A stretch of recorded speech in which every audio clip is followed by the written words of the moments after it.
Hello guys, it is me again, it's HorrorFan34, and welcome back to another video, and welcome to day 11 of my 31 days of October marathon of reviews. So now that we are on day 11, this is horror review number 11 for my 31 days of horror in October. Like I said before, in this marathon, I'm reviewing one horror film per day for the month of Halloween. Now we're getting on to a film where it's one of my personal favorite ones, because like I said before, all these reviews that I'm doing for the month of October for each day of Halloween are some of my personal favorite horror movies. And this is another one of my personal favorites. It gets hated on a lot. I don't really understand why it gets hated on a lot. It is a ridiculous idea, but they go full force and have a lot of fun with this film, and that's what I admire about this movie.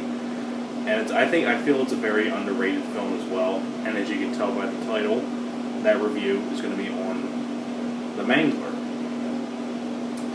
Now, The Mangler was a film that came out in 1995, I think 1994. I could be, I'm not entirely too sure.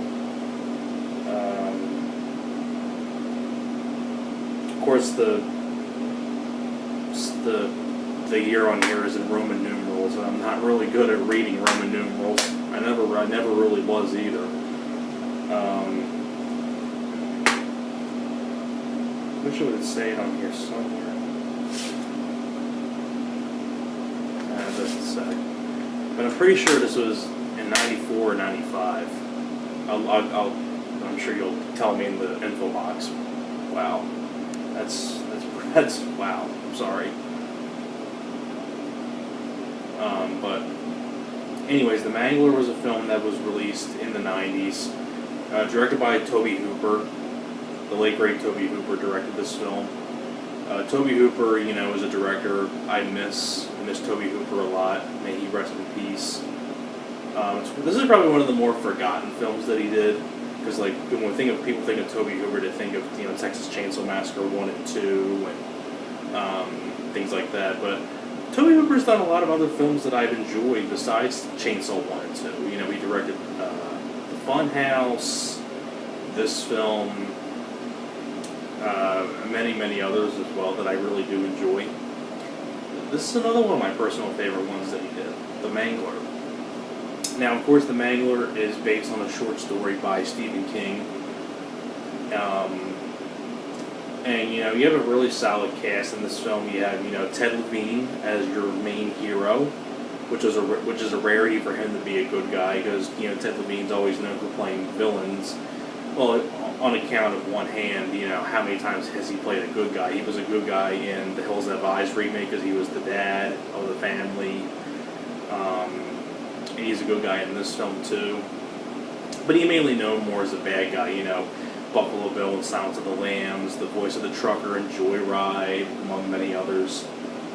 Ted Levine's an actor I really do enjoy. And of course you have Robert Englund, who's on the cover here, as our main antagonist of the film, who's the owner of this laundromat. And, that's basically the entire premise of the film, The Mangler, about this killer laundromat, pretty much, this killer laundry machine that mangles people and things like that. I mean, that's why it's good, because like I said before, the whole idea of this film is ridiculous. It's a killer laundromat. That's a crazy, ridiculous idea. But they have a lot of fun with the film. It's R-rated, it's bloody, they don't hold back, and the third act is easily the best part of the movie, which I'll get into in a minute. But getting onto the film itself, I think it's directed very well by Tobe Hooper. It's really gritty. I like the certain grittiness that the film has to it. I really like Ted Levine playing a good guy, because Ted Levine always does a great job playing villains, but it was good to see him as a good guy for once. I really think he does do a good job as a hero. He's the main cop in the film who is investigating these murders at this laundromat. And Robert Englund, of course, is the owner of this laundromat. And, screenplay by Tobe Hooper, directed by Tobe Hooper. So Tobe Hooper's name is all over this film. it is R-rated. And on top of that too, I also know really exciting news when I read this, that Scream Factory has given this a special edition Blu-ray collector's edition, which I'm really, really excited for. Maybe, hopefully, with one of the things I'm hoping for with the Scream Factory release is that they'll probably put the uncut version of the film. Because so far, what I know, there is a brand new interview with Robert Englund, which is really cool. So really, that's a good start for the collector's edition. So I'm really looking forward to seeing what they put on that collector's edition of this film, because I know this DVD is very out of print, really hard to find. So if you go online and look up how much this goes for, then good luck. I mean, this thing goes for a ton of money online. I was lucky enough to get this as a birthday gift a couple years ago.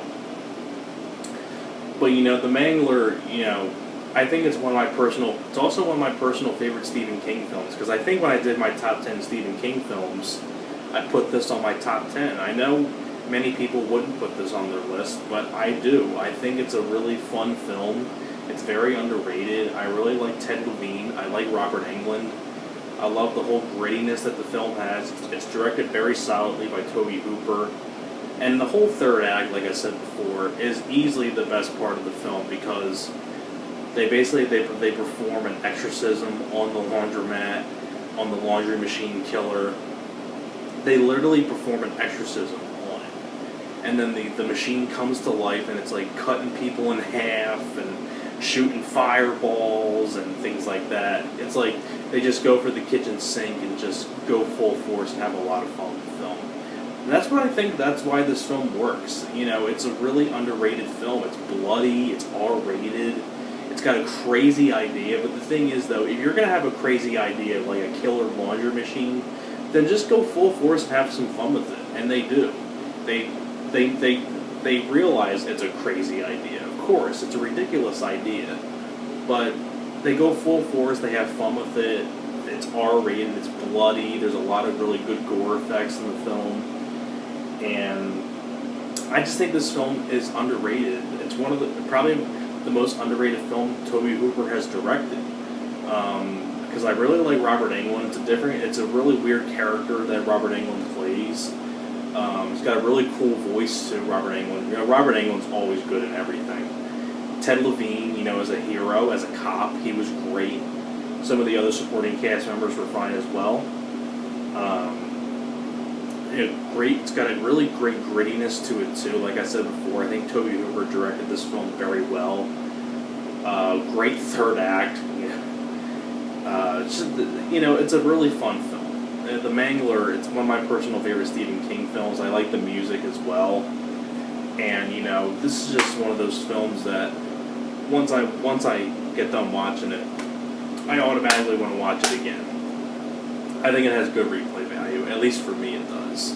But that's all I'm going to say about the Mangler. I mean, I'm not going to say much more about the Mangler, but if you haven't seen this film and you like Stephen King adaptations, I say give this one a chance. I think if you go into it with an open mind, I think you're probably going to like this. So that is it for my review for The Mangler, and thanks a lot for watching, and I will see you guys next time.